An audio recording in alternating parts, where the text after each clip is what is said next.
আসসালামু আলাইকুম প্রিয় শিক্ষার্থী, আশা করি সবাই অনেক অনেক ভালো আছো। আজকে আমরা হিসাব বিজ্ঞান প্রথম পত্রের অধ্যায় ৪ রেওয়া মিলের ভুল সংশোধনী অংশের গুরুত্বপূর্ণ বহু নির্বাচনী প্রশ্ন নিয়ে আলোচনা করব। তোমরা রেওয়া মিলের এমসিকিউগুলো যেভাবে পারো ঠিক সেরকম করে কিন্তু ভুল সংশোধনী অংশের যে বহু নির্বাচনী প্রশ্নগুলো তোমরা সেরকম পারো না। এটার কারণ হচ্ছে তোমরা ভুল সংশোধনী অংশটাকে কঠিন মনে করো। তো আজকে আমরা চেষ্টা করব বিগত সালে যে প্রশ্নগুলো এমসিকিউতে এসেছে এবং ভবিষ্যতে আসতে পারে এমন প্রশ্নগুলো নিয়ে আমরা আজকের এই ক্লাসটা সাজিয়েছি। ১ নম্বর প্রশ্ন থেকে আমরা শুরু করি। কোন ধরনের ভুল থাকা সত্ত্বেও রেওয়া মিল মিলে যাবে? যে ধরনের ভুলগুলো থাকা সত্ত্বে রেওয়া মিল মিলে যাবে সেটির উত্তর হচ্ছে এখানে নীতিগত ভুল। জিনিসটা আমরা একটু বুঝব। নীতিগত ভুল মূলধন জাতীয়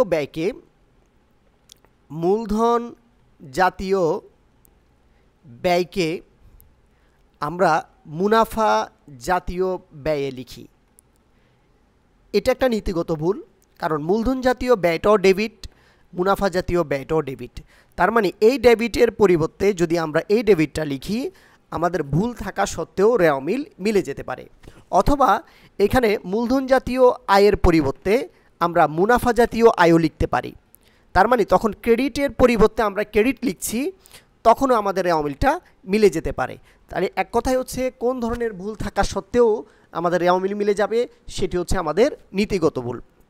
২ নম্বর প্রশ্ন, দালানের মেরামত খরচ দালান কোটা হিসাবে ডেবিট কোন জাতীয় ভুল? দালানের মেরামত খরচ এটা হচ্ছে মুনাফা জাতীয় খরচ, আর দালান কোটা এটা হচ্ছে আমাদের মূলধন জাতীয় খরচ।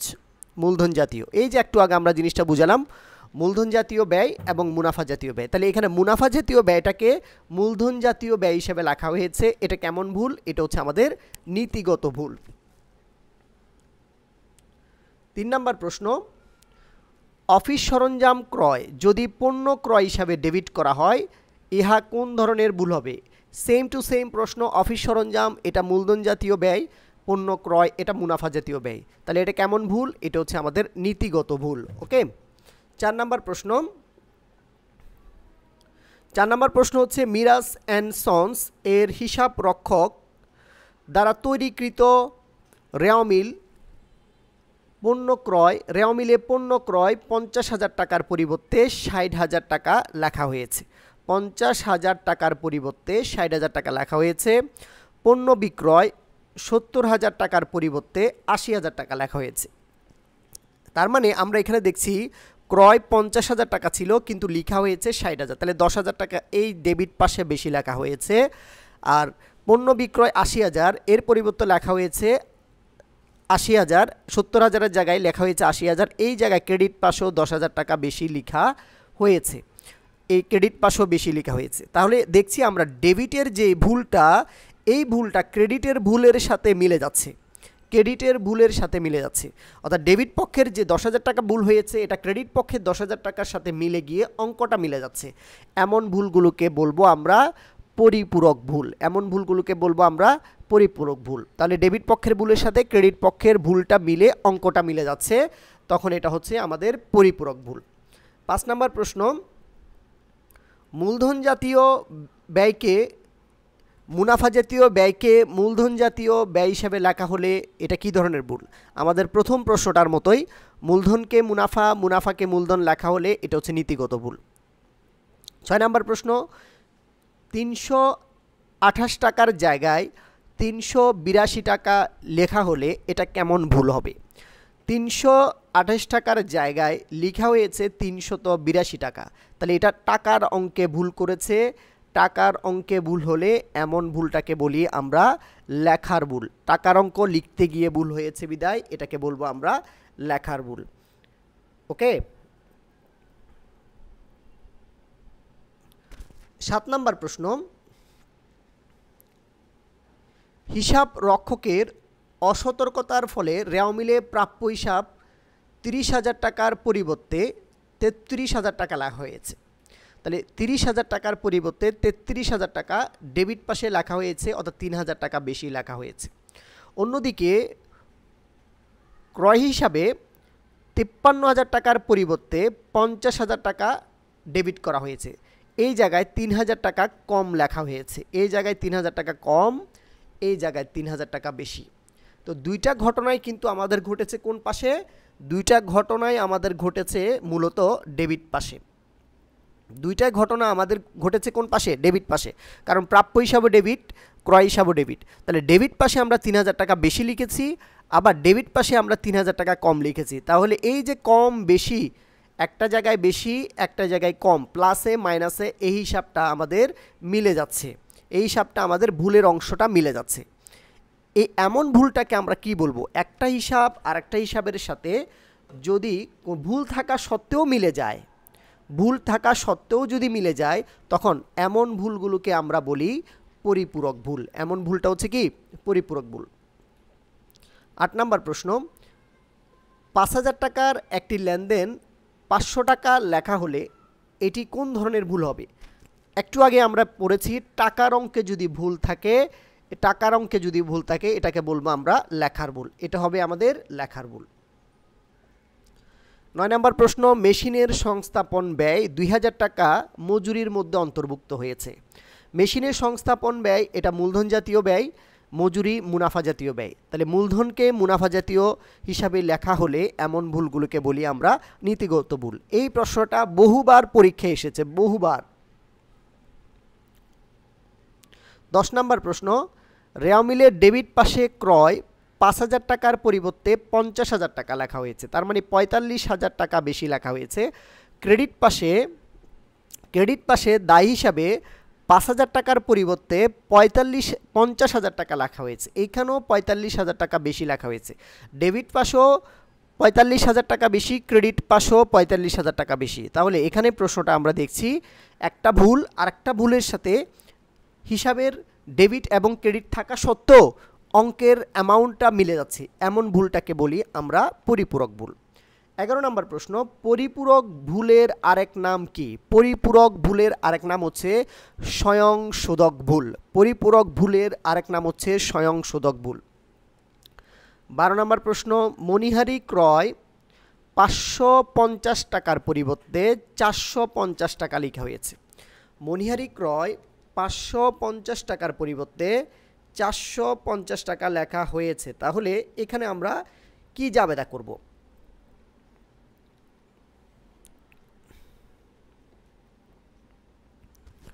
তাহলে আমাদের জাবেদায় মণিহারি ক্রয় 550 টাকা, এর পরিবর্তে আমরা 450 লিখেছি, তার মানে মণিহারির অংশে আমরা 100 টাকা কম লিখেছি। মণিহারির অংশে আমরা 100 টাকা কম লিখেছি, অর্থাৎ ডেবিট পাশে মণিহারি ক্রয় যখন ক্রয় হিসাব ডেবিট হবে, মণিহারি ক্রয় হিসাব ডেবিট হবে, এই ডেবিট পাশে আমরা 100 টাকা কম লিখেছি। অন্য আরেকটা পক্ষ, এই পক্ষ নিয়ে এখানে কোনো ভুলের হিসাবের কথা বলা হয়নি। সো এটা হচ্ছে আমাদের এক পক্ষের ভুল।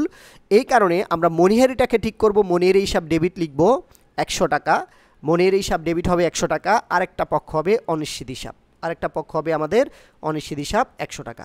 তাহলে এই প্রশ্নটা আমরা কোথায় পাচ্ছি একটু দেখব, মণিহারি হিসাব ডেবিট, অনিশ্চিত হিসাব ক্রেডিট। আমাদের ক নাম্বার প্রশ্নে আমরা দেখছি মণিহারি হিসাব ডেবিট, অনিশ্চিত হিসাব ক্রেডিট। ওকে, মণিহারি ক্রয় 550, এর পরিবর্তে 450 লেখার কারণে 100 টাকা কম লেখা হয়েছে, মণিহারিকে 100 টাকা বসাতে হবে, আরেকটা পক্ষ হবে অনিশ্চিত হিসাব।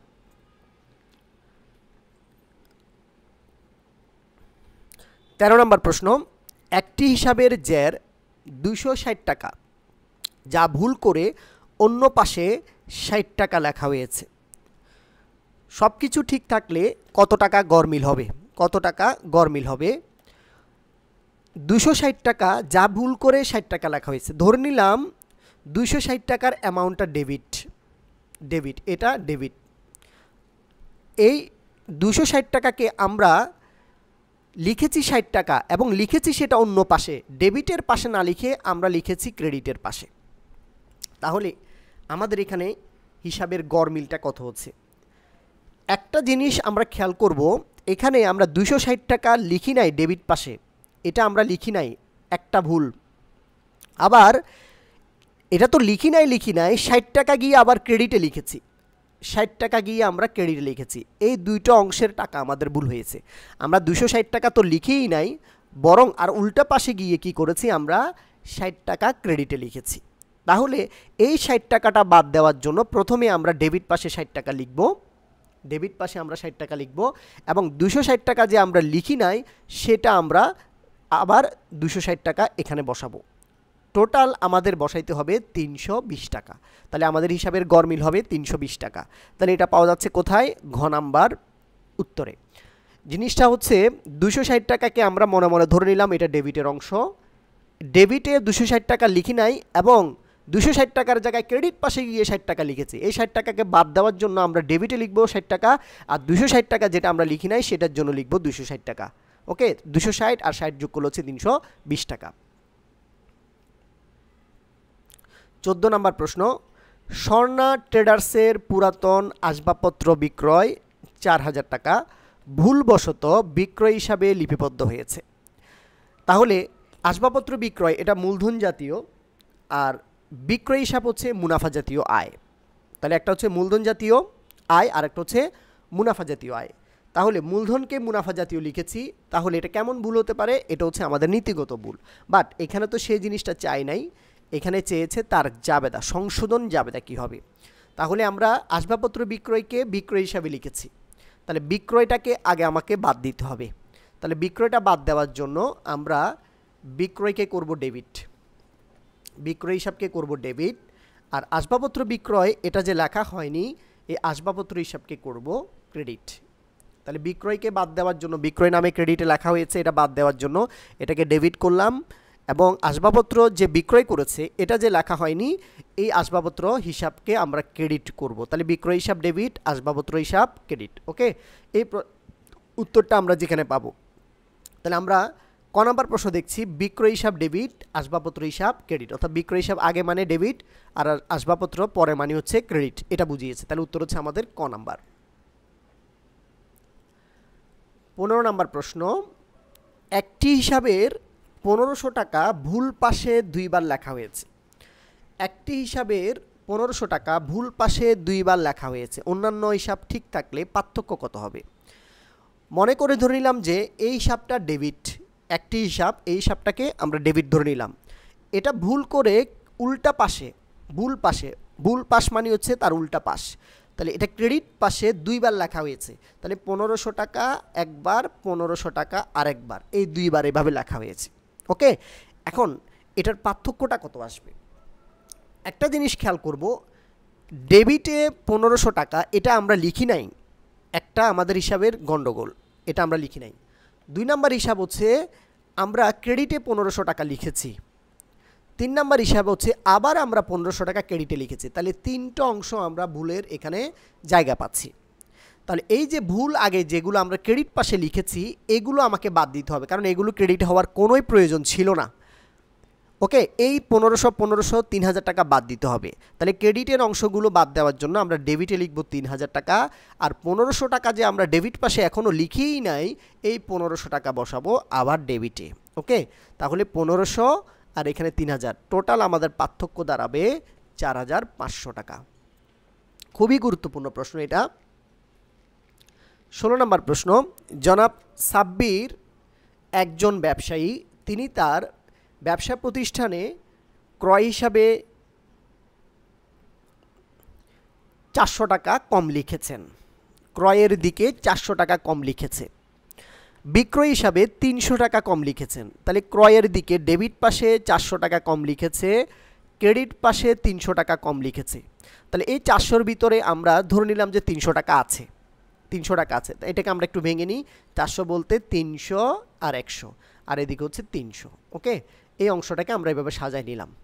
তো ডেবিটে 300 ক্রেডিটে 300, এই ডেবিটে 300 ক্রেডিটে 300 কেটে দেওয়া যায়, দুই পক্ষে ডেবিট ক্রেডিটে 300 কেটে দেওয়া যায়।